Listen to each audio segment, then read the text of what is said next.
शिक्षक मतदारसंघ नाशिक विभाग या निवडणुकीसाठी मी माझी उमेदवारी जाहीर केली आहे।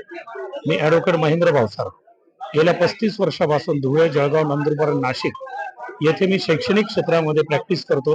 धर्मादाय आयुक्त आणि शैक्षणिक कायदे एवढ्या मर्यादित विषयावर माझी 35 वर्ष प्रॅक्टिस आहे आणि प्रॅक्टिस करत असताना माझ्या असं निदर्शनास आलं की शिक्षकांवर अन्याय जे होतात त्याच्यामध्ये काही कायद्यामध्येच काही महत्त्वाच्या त्रुटी आहेत, मूलभूत त्रुटी आहेत, त्याच्यामुळे त्याच्यात बदल करणं आवश्यक आहे।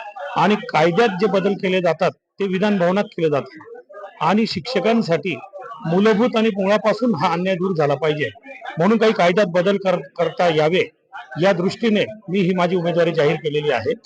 शिक्षक लोकांना माझं चांगल्यापैकी आव्हान आहे की ते बुद्धिजीवी आहेत, समाजातले प्रतिनिधित्व करणारे विचारवंत घटक आहेत। त्यांनी आपल्यासाठी जो उमेदवार भांडणारा असेल आणि चांगला असेल अशा प्रामाणिकपणे सत्सद विवेक बुद्धीने मतदान करावं आणि मला विजयी करावं ही मी विनंती करतो।